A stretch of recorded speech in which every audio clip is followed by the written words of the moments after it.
Katika jiji lenye shughuli nyingi la Nairobi, aliishi mfanyabiashara maarufu kwa jina la James Mzuri.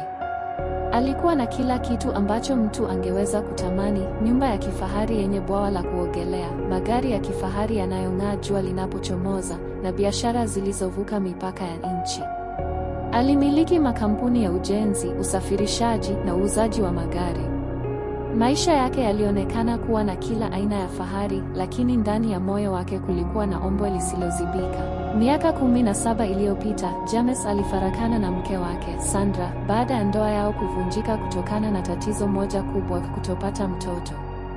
Walikuwa wamejaribu kwa miaka mingi, wakazunguka hospitali, wakafanya tiba za ndani na za kisasa, lakini bila mafanikio. Polepole, maumivu ya kukosa mtoto yaligeuka kuwa lawama, na lawama zikazaa maumivu mapya. Sandra aliondoka kimya kimya, akiacha nyuma barua fupi ya kuaga. Tangu siku hiyo, James hakuwahi kumwona tena. Hakuwahi kuoa tena na hakuwa na watoto. Miaka ikapita. Mafanikio yakazidi, lakini upweke nao ukazidi.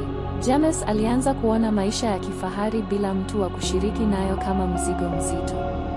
Usiku aliutazama mwezi kutoka kwenye jumba lake la ghorofa 13, lakini badala ya kufurahia mandhari ya jiji, moyo wake ulizama kwenye mawazo ya yaliyopita. Siku moja alipanga safari kwenda Meru, ambako alikuwa na shamba la miti ya mbao. Safari hiyo ilimtoa jiji, akapumua hewa safi ya mashambani. Alifika kijijini na kupokewa na Mwalimu Baraka, msimamizi wa shamba lake.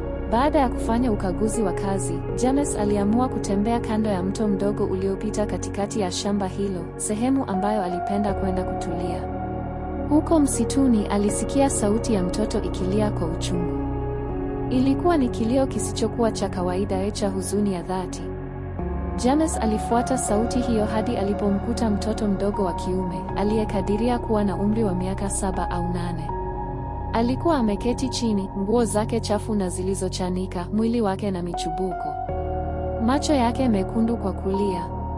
James alimsogelea polepole na kumuuliza kwa sauti ya upole, "Unaitwa nani?" Mtoto alijibu kwa sauti dhaifu, "Naitwa Brian. Mama yangu aliniambia nikimbie. Kulikuja watu wabaya. Sikumwona tena." James alimsikiliza kwa mshangao. Hakuelewa kilichotokea, lakini hakika huyu alikuwa mtoto aliyehitaji msaada. Alimpeleka kwenye gari lake, akampatia maji na chakula kidogo, kisha wakakwenda kituo cha polisi cha karibu.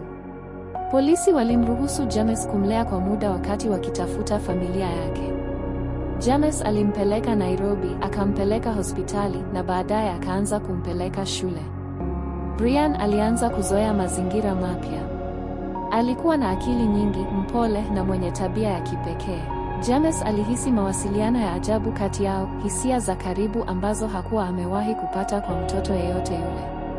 Lakini pia, kila alipotazama uso wa Brian, alihisi kitu cha ajabu. Macho ya mtoto huyo yalikuwa kama ya Sandra. Tabasamu lake lilikuwa kama picha ya zamani ya ndoa yao.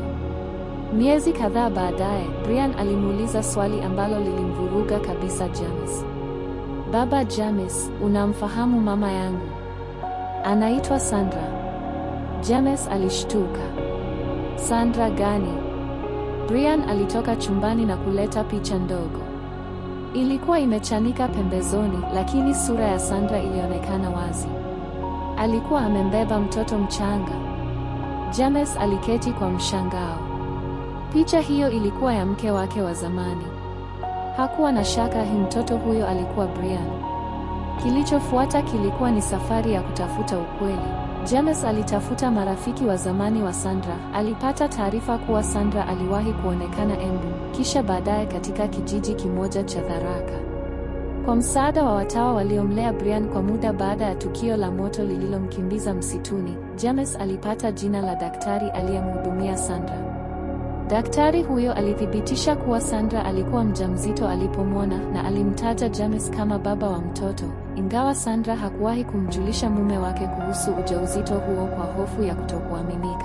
Kwa uchungu mwingi na furaha ya mchanganyiko, James alichukua sampuli ya DNA kutoka kwa Brian na akafanya kipimo.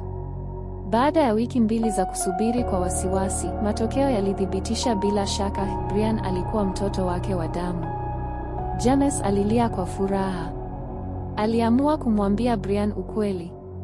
Brian alisema akiwa ameketi naye bustanini, wewe ni mtoto wangu. Mtoto wangu wa damu.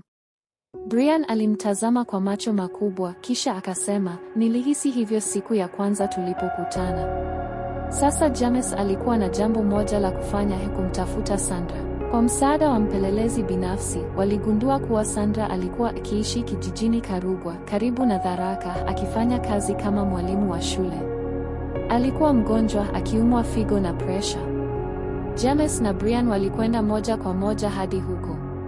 Walipofika, Sandra alitoka nje ya kibanda chake kwa shida, akiwa amevaa kanga nzee na uso uliodhoofika. Macho yao yalikutana na bila kusema, walianguka katika mikono ya kila mmoja. Brian alimkumbatia mama yake kwa nguvu. Walilia wote watatu kwa furaha, kwa majuto na kwa mapenzi yaliyosalia mioyoni mwao kwa miaka mingi. James alimpeleka Sandra Nairobi kwa matibabu. Alimnunulia nyumba ndogo karibu na kwake ili awe karibu na mwanawe. Alianzisha tena urafiki na heshima kati yao, hata kama mapenzi ya zamani yalikuwa mbali, uhusiano wa heshima na maelewano ulirudi. Brian alitangazwa rasmi kuwa mtoto halali wa James. Alipewa jina la familia na kuorodheshwa kama mrithi wake wa pekee. James aliandaa sherehe kubwa ya familia, marafiki na wafanyakazi wake. Alisimama mbele ya hadhira na kusema, nimejenga majumba, nimeendesha biashara, nimezunguka dunia. Lakini siku moja msituni, nilikutana na hazina ya kweli. Brian sio tu mtoto niliyemlea. Ni mtoto wangu wa damu. Mtoto wa moyo wangu. Mtoto wa Sandra. Watu walishangilia, wengine walilia.